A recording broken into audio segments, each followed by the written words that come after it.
Good morning, my fellow yogic travelers. I'm mighty glad to be alive today, and I hope that you are too, as we continue to live, laugh, love, learn, linger, live the life we love. Dennis Waitley is one of my favorite mentors about goal setting and learning both the ways to achieve it and the obstacles that prevent you from achieving it. Procrastination is one of them. And even though Swami Byandananda says, the next time you have the urge to procrastinate, put it off. But from another point of view, procrastination is what we call stationary inertia until the law of moving inertia takes over. So part of the game is to learn to put some energy into what you've been avoiding. That's the way to eliminate anxiety. Deal with it. And since time is the raw material of your life, you got to do your earthly best to use it wisely. Don't squander it.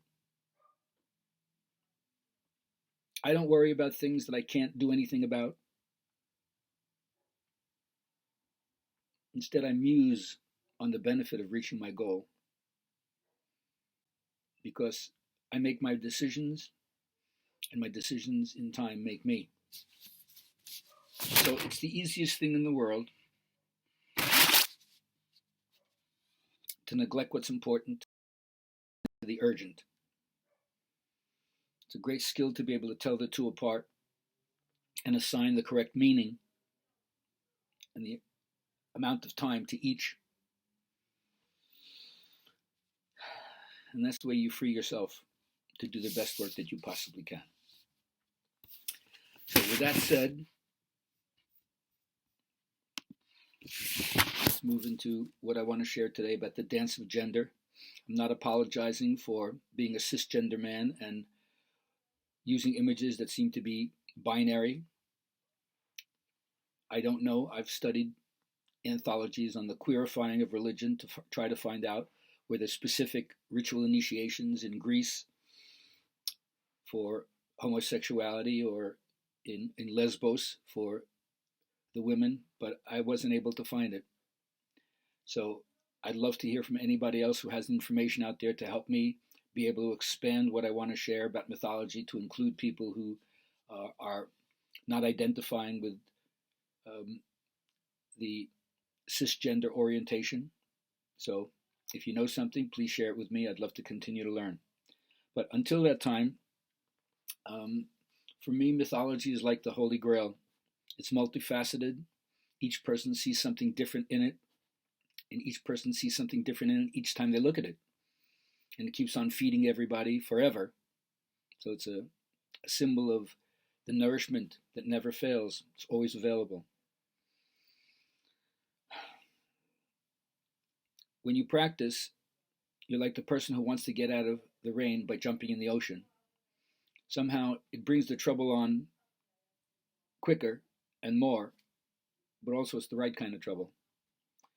They say mythology is like a blanket, just like in marriage, If you wrap yourself in it completely, it begins to irritate you. But if you cast it off, you feel cold and alone. So in the same way, the modern world is uncovered by the collapse of myth. The old myths don't work anymore. And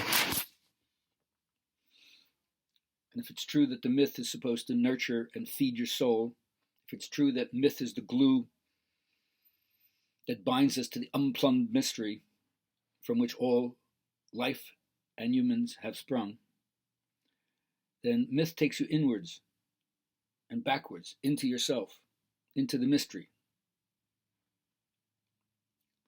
Without myth, there's no connectedness between people. There's no story that coheres.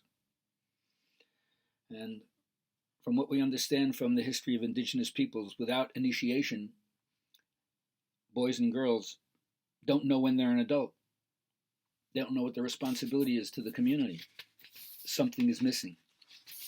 And so initiation is to help people accept the fact that there's hardship in growing up, there's awkwardness in the early stages, clumsiness, ignominy, shame, unfinished business of early adulthood.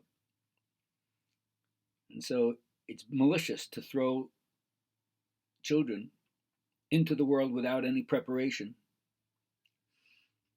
especially when they know they have to move away from the family and start a relationship with the larger community. So we're not going to pretend that people don't have complexes, but we're going to widen them and change the images that we hold those complexes in, and hopefully turn it to the service of the community. So in the old days, men used to plow, women used to seed. Men used to hoe, women used to water. Men used to harvest, women used to collect. Men used to cut, women used to thresh. Men used to mill, women used to bake. The gender ground was fairly clear. Each one had its own style, its own beauty, its own tools, its own weapons, its own mystery. And that's why I recommend flamenco dancing. Because for me, and the experiences I've had, it shows perfectly the unbelievable depth and passion, which is called the duende, of both sexes. I hope you find a way to dance your gender ground while respecting the fact that there's a wide bandwidth for how people interpret what their gender is, or go beyond gender and refuse to be labeled by any kind of social construct. You still have to be initiated into, how do I make it through the world and learn to serve my community?